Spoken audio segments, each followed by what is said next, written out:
Hello friends, मैं हूं पंकज पंजवानी। आज हम HTML का एक और वीडियो लेक्चर देखेंगे। पिछले जो HTML के वीडियो लेक्चर थे वो मैंने इंग्लिश में दिए थे। तो मेरे जो स्टूडेंट्स थे, मैं जो पर्सनल कोचिंग देता हूं, मेरे स्टूडेंट ने मुझसे रिक्वेस्ट की कि सर प्लीज़ अपलोड दें मैंने हिंदी। सो मैं जो अपलोड कर चुका हूँ उनको ही मैं हिंदी में फिर से अपलोड करूँगा। और आज का भी हमारा वीडियो जो रहेगा HTML का, वो हिंदी में ही रहेगा। सो आज हम सीखेंगे फॉर्म बनाना, एक रजिस्ट्रेशन फॉर्म बनाना सीखेंगे हम आज HTML के अंदर।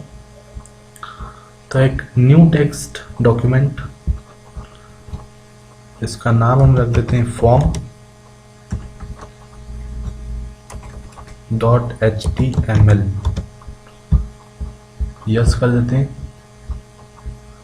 ऑलरेडी एग्जिस्ट है इस नाम का, तो मैं नो कर देता हूँ। इसका नाम मैं थोड़ा सा चेंज कर देता हूँ, माई फॉर्म कर देता हूँ। My form .html। ओके, मैंने यस कर दिया। अगर मैं इस पर डबल क्लिक करूँगा तो ये ब्राउज़र पे ओपन हो जाएगा। और मैं चाहता हूँ कि ये जो है नोटपैड में या edit with notepad plus plus भी कर सकते हैं हम। ठीक है, edit with notepad plus plus कर लेते हैं। ठीक है, थोड़ा सा मैं जूम कर देता हूँ ताकि आपको क्लियरली दिखाई दे हर चीज़। सबसे पहले HTML के ओपनिंग और क्लोजिंग टैग को हम यूज़ कर लेते हैं।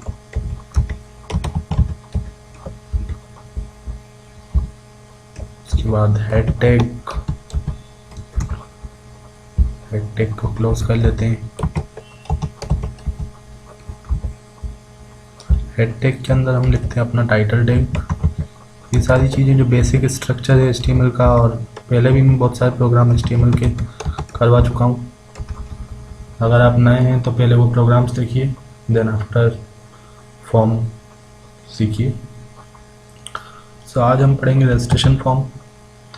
मैं टाइटल में भी रजिस्ट्रेशन फॉर्म दे देता हूँ, रजिस्ट्रेशन फॉर्म। अब हम सेव करते हैं इसको और देखते हैं कि क्या चेंज हुआ है अभी तक। ठीक है, जैसे ही हमने टाइटल में रजिस्ट्रेशन फॉर्म लिखा और सेव करके यहाँ पे रिफ्रेश किया तो आप यहाँ देख रहे हैं रजिस्ट्रेशन फॉर्म लिखा हुआ है। ठीक है, अब हम इसकी बॉडी बना लेते हैं। Body clause.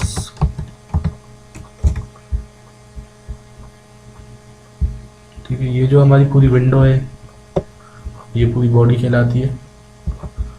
जो भी हम बॉडी के अंदर लिखेंगे वो यहाँ पे दिखाई देगा ब्राउज़र की विंडो पे। तो आज हम रजिस्ट्रेशन फॉर्म पढ़ने वाले हैं। एक्चुअली फॉर्म टैग हम पढ़ रहे हैं, तो एक रजिस्ट्रेशन फॉर्म बनाएंगे हम। रजिस्ट्रेशन फॉर्म जैसा कि आपको पता होगा, जब भी आपने जैसे कभी फेसबुक पे साइन अप किया होगा या जीमेल पे साइन अप किया होगा, और भी कई ऑनलाइन फॉर्म्स भरे होंगे, तो वो सारे रजिस्ट्रेशन फॉर्म कहलाते हैं। ठीक है, रजिस्ट्रेशन फॉर्म फिल करने के बाद ही हम किसी भी वेबसाइट के अंदर साइन इन कर सकते हैं। तो आज हम रजिस्ट्रेशन फॉर्म बनाना सीखेंगे।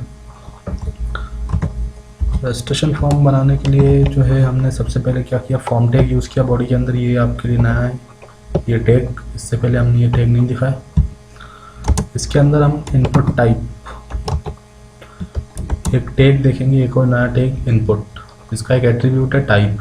इसकी वैल्यू अगर हम रख देते हैं टेक्स्ट, तो एक टेक्स्ट बॉक्स क्रिएट हो जाएगा। इसका नाम हम रख सकते हैं कुछ भी, यू नेम रखा है मैंने। नाम आप कुछ भी रख सकते हैं टेक्स्ट बॉक्स का।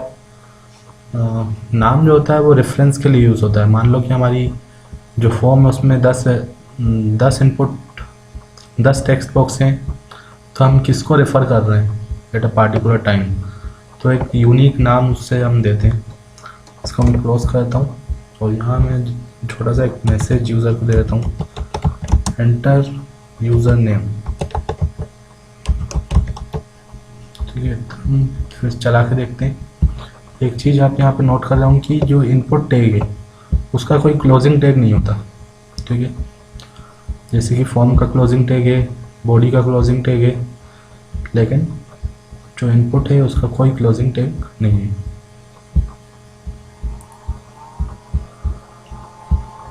मैंने रिफ्रेश किया और यहाँ हम देख रहे हैं कि यहाँ लिखा हुआ है एंटर यूज़र नेम, और यहाँ हम कुछ भी डाल सकते हैं। लेट्स सपोज कि मैं अपना नाम जैसे डालता हूँ और मैंने एंटर दबाया तो नाम हट गया अपने आप। ठीक है, ये एक टेक्स्ट बॉक्स है। यहाँ बॉडी के ऊपर हम कोई मैसेज पहले प्रिंट करवाते हैं। H2 टैग हम पढ़ चुके हैं, हेडिंग। H2 टैग के अंदर हम लिख देते हैं रजिस्ट्रेशन फॉर्म, रजिस्ट्रेशन फॉर्म, और सेव कर देते हैं। और एक बार फिर से रिफ्रेश करके देखते हैं, तो अब काफ़ी ज़्यादा अच्छा लग रहा है हमारा फॉर्म अभी से, और इसको हम अच्छा बना सकते हैं। बाय डिफ़ॉल्ट जो साइज़ होता है टेक्स्ट बॉक्स का वो हमें यहाँ पे दिखाई दे रहा है। बाय डिफ़ॉल्ट साइज़, हमने कोई साइज़ अपने से डिफाइन नहीं किया। अगर हम साइज़ देते हैं यहाँ पे, लेट्स सपोज कि मैंने साइज़ दे दिया 100 और सेव कर दिया एंड अगेन रिफ्रेश किया, तो ये साइज़ आप देख रहे हैं टेक्स्ट बॉक्स का बढ़ गया है। आप कितने भी कैरेक्टर्स यहाँ पे लिख सकते हैं, 100 कैरेक्टर्स तक आप यहाँ पे लिख सकते हैं। और अगर मैं दे देता हूँ मैक्स लेंथ,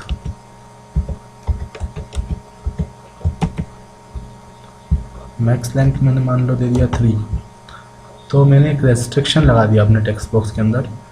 मेरे टेक्स्ट बॉक्स का साइज़ भले ही कितना भी हो जाए, लेकिन मैं चाहता हूँ कि जो भी यूज़र अगर इसमें कुछ लिखना चाहे तो 3 कैरेक्टर्स से ऊपर ना लिख पाए, इसलिए मैं मैक्स लेंथ दे दिया 3। अगर मैं इसके अंदर आगे कुछ भी जितना ही प्रेस करूँ मैं आगे नहीं लिख पाऊँगा, क्योंकि मैंने जो मैक्सिमम लेंथ उसकी रख दी है वो 3 रख दी है। मैं इसको हटा देता हूँ। मैं नहीं चाहता कि मैं कोई रेस्ट्रिक्शन लगाऊँ यूज़र को, जितना बड़ा वो नाम रखना चाहे रख सकता है। और साइज़ भी मैं हटा देता हूँ, जो बाय डिफ़ॉल्ट साइज़ है हम उसी को लेकर चलते हैं।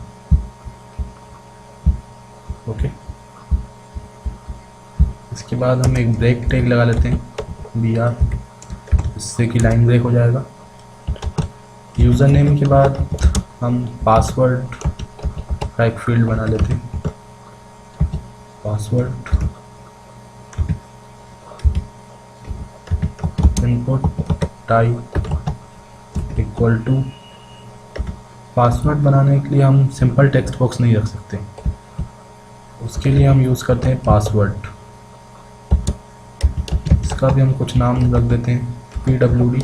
नाम मैंने बताया था आपको पहले भी, रेफरेंस के लिए होता है। अभी यहाँ पे हम नाम का कोई यूज़ नहीं करेंगे, लेकिन जब हम जावास्क्रिप्ट पढ़ेंगे आगे तब आपको ज़्यादा क्लियर हो जाएगा कि नाम का क्या मतलब है। ठीक है, हमने रिफ्रेश किया तो ये लिख के आ रहा है एंटर पासवर्ड, और ये नेक्स्ट लाइन में इसलिए आया क्योंकि हमने एक ब्रेक टैग लगाया था। और यहाँ पे हम करके देखते हैं। यहाँ पे पहले सबसे पहले मैंने नाम लिखा अपना, उसके बाद मैंने पासवर्ड डालने की कोशिश की, तो आप देख रहे हैं कि यहाँ पे डॉट डॉट दिख रहे हैं। ठीक है, मैं थोड़ा सा बड़ा कर देता हूँ ताकि आपको क्लियरली दिखाई दे। ठीक है, यहाँ डॉट डॉट दिखाई दे रहा है क्योंकि हमने जो टाइप रखा था इनपुट का वो पासवर्ड रखा था। ओके, इसके बाद हम ब्रेक टैग लगा के और जो भी इंफॉर्मेशन हम चाहते हैं अपने फॉर्म में, जो जो कंट्रोल्स हम रखना चाहते हैं वो बना सकते हैं हम। लेट सपोज कि मैं जेंडर पूछना चाहता हूँ यूज़र का, जो भी मेरे वेबसाइट पर रजिस्ट्रेशन करे उसको मैं चाहता हूँ कि वो अपना यूज़र नेम डाले, पासवर्ड डाले, देन जेंडर डाले। तो फिर जेंडर के लिए हम बनाएंगे रेडियो बटन्स, और उससे पहले हम एक मैसेज दे देंगे जेंडर। और यहाँ पे मैंने क्या किया, input type equal to radio. जब भी हमें रेडियो बटन बनाना होता है तो हम लिखते हैं टाइप इक्वल टू रेडियो। इसका हम कुछ नाम दे देते हैं। नाम मैंने दे दिया इसका जेंडर, और यहाँ पे मैंने लिख दिया मेल। एक और मैं बना देता हूँ, दो रेडियो बटन्स हम बनाएंगे, एक रहेगा मेल के लिए, एक फीमेल के लिए।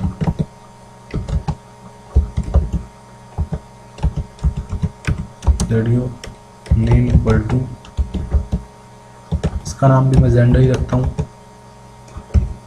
और इसका जो टेक्स्ट हम दे देते हैं फीमेल। इसके आगे जो भी टेक्स्ट लिख के आएगा वो फीमेल लिखा रहेगा। हम रिफ्रेश करते हैं अगेन। यहाँ पे आप देख रहे हैं रेडियो बटन्स बन गए हैं। तो इसको अगर मैं टिक करता हूँ तो इसमें टिक हो जाता है, और इस पर टिक करता हूँ तो ये टिक अपने आप हट गया। ठीक है, ये हमने जेंडर, दोनों का नाम जेंडर रखा है इसीलिए ऐसा हुआ। अगर मैं इसका नाम, लेट सपोज मैं इसका नाम रख देता हूँ जेंडर 1, अब ये दोनों नाम अलग अलग हो गए ना। यहाँ पे नाम का आपको थोड़ा सा इंपॉर्टेंस पता चलेगा। अगर मैं मेल पे क्लिक करता हूँ तो ये क्लिक हो गया, फीमेल पे किया तो अगेन इस पर भी क्लिक हो गया। ठीक है, तो ऐसा नाम, इसीलिए नाम जो है सेम रखना है। ठीक है, ताकि एक ग्रुप बन जाए। हम चाहते हैं कि एक ग्रुप की तरह ट्रीट हो, इसीलिए हमने इसके जो नाम है वो सेम रखें। तो इसका फ़ायदा यही है क्योंकि दोनों जेंडर नहीं हो सकते, या तो मेल होगा या फीमेल होगा। That's why we will give the same name of the type radio. Gender के बाद मैं चाहता हूँ कि हॉबीज़, मैं पूछना चाहता हूँ हॉबीज़ क्या है आपकी। तो हॉबीज़ के लिए मैं बनाऊँगा check box. Input type equal to check box, name equal to, इसका मैं नाम दे देता हूँ सिंग, और इसके आगे मैं लिख देता हूँ जस्ट सिंगिंग। यहाँ पे एक ब्रेक लगा देता हूँ मैं।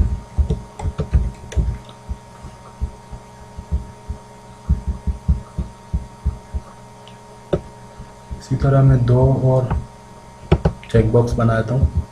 आप चाहें तो कितने भी चेक बॉक्स लगा सकते हैं। सॉरी,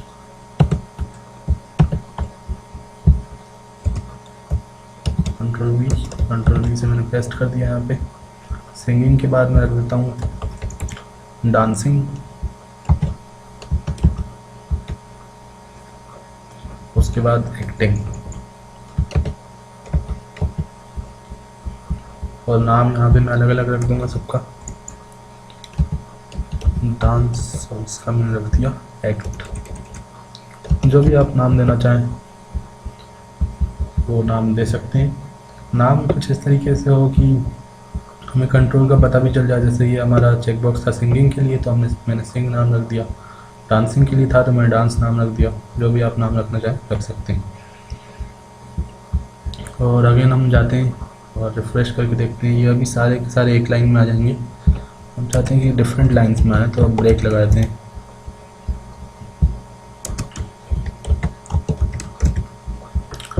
ठीक है, हमने सेव करने के बाद ब्राउज़र पे जाके फिर से रिफ्रेश करते हैं, तो आप यहाँ पे देख रहे हैं कि चेक बॉक्स आ गए हैं। हॉबीज़ लिखा हुआ है, उसके बाद 3 check boxes, singing, dancing, acting.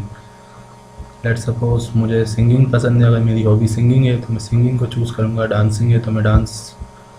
हो सकता है कि एक यूज़र की हॉबीज़ एक से ज़्यादा भी हो, इसीलिए हमने चेक बॉक्स यूज़ किया। चेक बॉक्स और रेडियो बटन में ये डिफरेंस है कि radio button at a time एक ही हम चूज़ कर सकते हैं। अगर मैं फीमेल चूज़ करता हूँ तो या तो मैं फीमेल या मेल एक चूज़ कर सकता हूँ। ठीक है, क्योंकि जेंडर जो है एक ही हो सकता है और हॉबीज़ मल्टीपल हो सकती हैं। जब भी हमें मल्टीपल ऑप्शंस को चूज़ करना हो तो हम चेक बॉक्स को यूज़ करेंगे, और जब हम सिंगल ऑप्शन को चूज़ करना चाहते हैं कि सिंगल ऑप्शन ही सिलेक्ट हो तो उसके लिए रेडियो बटन। इसके बाद हम देख लेते हैं हॉबीज़ भी हो गई। इसके बाद अगर हम चाहें तो प्लेस ऑफ बर्थ या फिर कुछ फ़ोटो अगर अपलोड करवा के देख लेते हैं यूज़र से। यूज़र को एक इंस्ट्रक्शन देते हैं, अपलोड फ़ोटो, अपलोड फ़ोटो या अपलोड पिक। उसके बाद हमने एक इनपुट टाइप ले लिया, input type equal to file. Input type जब हम फाइल लिख देते हैं तो अब मैं आउटपुट में आपको दिखाऊंगा कि क्या होता है। इनपुट टाइप जब हम फाइल लिख देंगे तो इसका नाम हम कुछ भी रख देते हैं, पिक हमने नाम रख दिया, सेव कर देते हैं हम इसको, रिफ्रेश करते हैं तो आप यहाँ पे देख रहे हैं अपलोड पिक, उसके आगे एक चूज़ फाइल लिखा हुआ है और आगे एक मैसेज भी दिया है कि अभी तक हमने कोई फाइल को चूज़ नहीं किया। तो हम जैसे ही चूज़ फाइल पर क्लिक करते हैं तो हमारे पास ये ओपन डायलॉग बॉक्स आ गया। इसमें से हम कोई भी पिक चूज़ कर सकते हैं। लेट सपोज ये पिक मैंने चूज़ कर ली, इसका जो नाम है photo01581.jpg ये ओपन हो जाएगा और यहाँ पे ये नाम लिख के आ जाएगा। इसको हम नेक्स्ट लाइन में ले आते हैं, इसलिए ब्रेक लगा देते हैं और इसके आगे फ़ोटो देने के बाद मैं चाहता हूँ कि यूज़र अपने बारे में कुछ लिखे। तो मैं डाल देता हूँ अबाउट योरसेल्फ।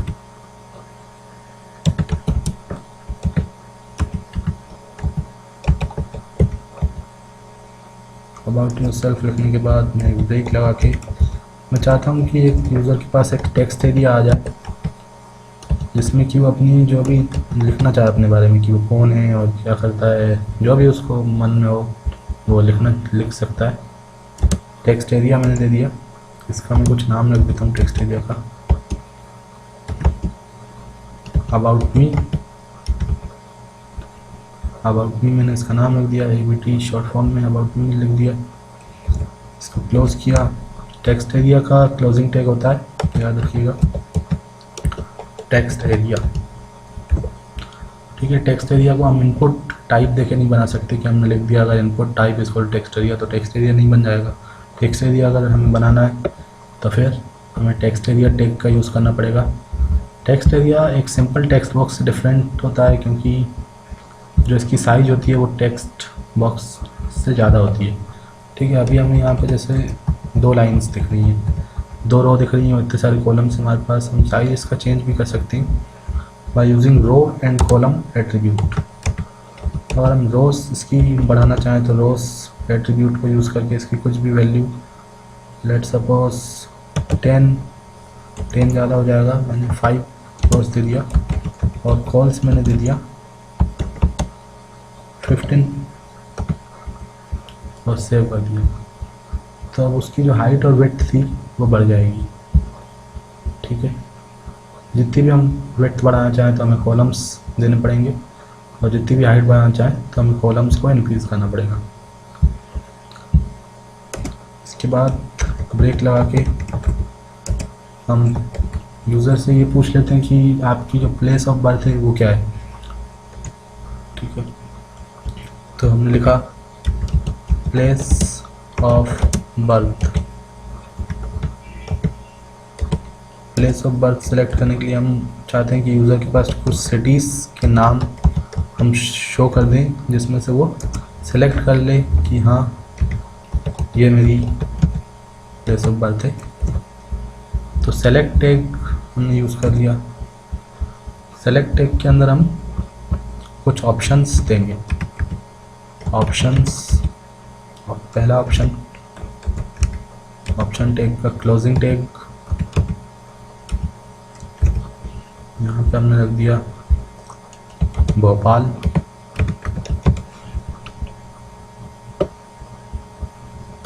सिटीज़ का नाम हम देते हैं यहाँ पे कंट्रोल V। 4 सिटी का हम नाम यहाँ पे दे देते हैं, भोपाल, इंदौर,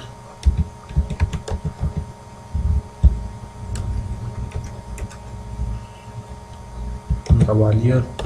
जितनी भी सिटी आप देना चाहें या जो भी सिटी आप देना चाहें ऑप्शन टैग के अंदर रहेगा। या फिर मैं एक यहाँ पे अदर दे देता हूँ, इन तीनों में से अगर कोई सिटी ना हो आपकी और दूसरी कोई अलग ही सिटी हो तो आप अदर चूज़ कर सकते हैं। इन तीनों के अलावा जो भी सिटी हो तो उसके लिए मैंने अदर दे दिया। ठीक है, तो प्लेस ऑफ बर्थ यहाँ पे एक मैसेज शो हो गया यूज़र को। उसके बाद जो है एक ड्रॉप डाउन बन के आ गया हमारे पास। इस ड्रॉप डाउन को अगर मैं एरो पे क्लिक करता हूँ तो ये ड्रॉप डाउन में जो भी हमने ऑप्शंस में दिया था वो सारे ऑप्शन हमें यहाँ दिखाई दे रहे हैं। भोपाल, उसके बाद ग्वालियर, जो भी हम चूज़ करेंगे वो हमें सबसे ऊपर दिखाई देगा। ठीक है फ्रेंड्स, सबसे पहले यहाँ भोपाल शो हो रहा है। उसके बाद अगर मैं इसका साइज़ भी चेंज कर सकता हूँ। अभी हमने कोई साइज़ नहीं दिया तो एक ड्रॉप डाउन के फॉर्म में आ रहा है। अगर मैं 3 देता हूँ या 4 देता हूँ, 4 हमारे ऑप्शन है और मैंने 4 साइज़ दे दिया इसका, और सेव कर देते हैं और रिफ्रेश करते हैं यहाँ पे, तो पूरी की पूरी लिस्ट एक ही बार में अवेलेबल हो जाएगी। ठीक है, साइज़ आप चेंज कर सकते हैं जितना चाहे जितना। और एक और इसका एट्रीब्यूट होता है मल्टीपल। मल्टीपल एट्रीब्यूट का यूज़ तब होता है जब हम एक से ज़्यादा ऑप्शन को सेलेक्ट करना चाहें। कंट्रोल के साथ अगर हम क्लिक करते हैं तो मल्टीपल ऑप्शंस को चूज़ कर सकते हैं। तो उसके लिए अगर जस्ट हमें मल्टीपल लिखना पड़ेगा। ठीक है, अगर मल्टीपल नहीं लिखते तो केवल एक ही ऑप्शन को चूज़ करना चाहिए। ओके, अगर मैं चाहता हूँ कि पहले से ही कोई सिटी जो है सेलेक्ट होकर आ जाए, साइज़ में हटा देता हूँ अभी और सेव करके अगेन रिफ्रेश करता हूँ।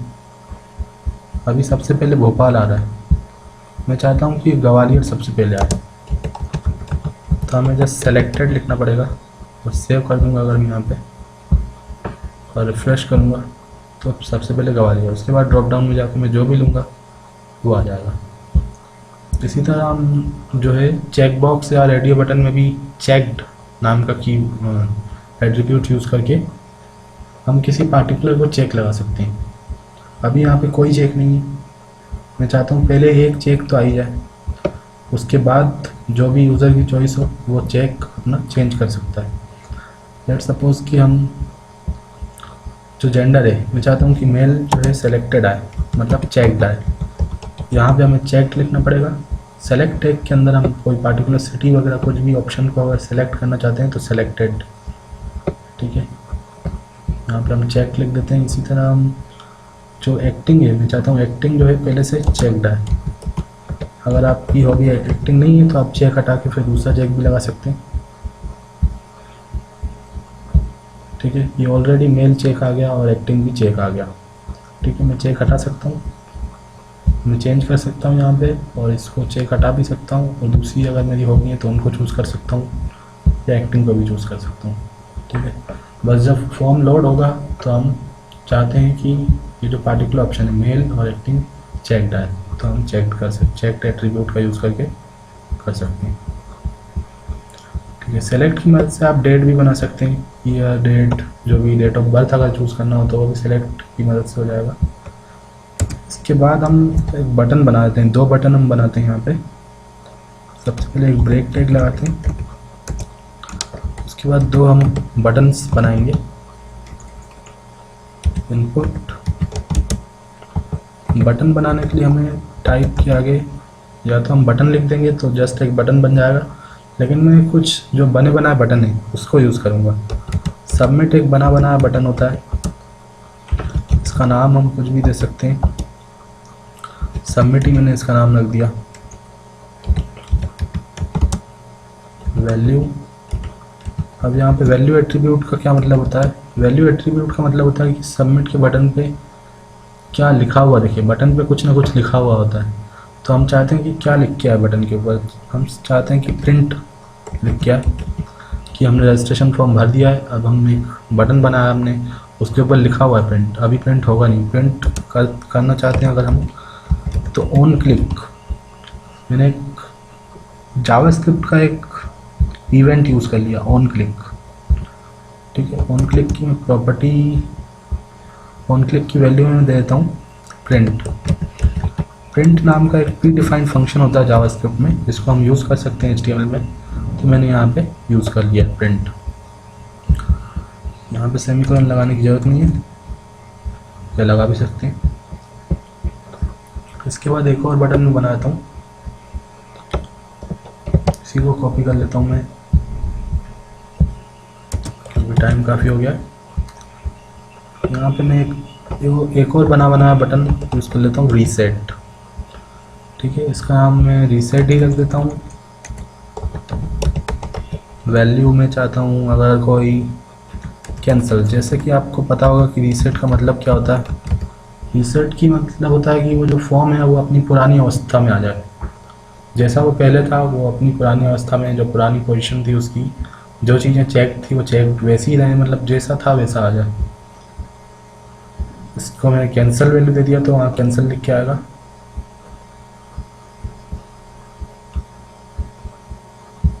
और यहाँ से मैं प्रिंट आ जाता हूँ, मैं यहाँ नहीं चाहती कि यहाँ से प्रिंट हो जाए, कैंसिल पे क्लिक करें तो ओके मैंने सेव कर दिया। अब मैं जाके देखता हूँ। ठीक है, हमारे पास 2 बटन आ गए। हम यहाँ पे कुछ डाल देते हैं, लेट्स सपोज मैं अपना नाम, पासवर्ड डाल देता हूँ, मैं कुछ भी, मैं अपनी हॉबीज़ को चूज़ कर लेता हूँ, सिंगिंग, पिक वगैरह तो अभी मेरे सिस्टम में पता नहीं कहाँ होगी, तो लेट्स सपोज कि ये मेरे भाई की जो पिक है मैं वो उसको डाल देता हूँ। यहाँ पे मैंने कुछ भी लिख दिया अभी, place of birth Bhopal. Print करता हूँ अगर मैं, तो आप देख सकते हैं ये प्रिंट का जो प्रीव्यू है वो आ गया मेरे पास। इसको मैं जैसा प्रिंट का प्रीव्यू होता है वैसा ही है। ठीक है, इसको आप बड़ा कर सकते हैं, छोटा कर सकते हैं, जो भी होता है वो सब हो सकता है इसमें। अभी वापस शायद ना जा पाए तो मैं यहाँ से वापस कर लेता हूँ इसको।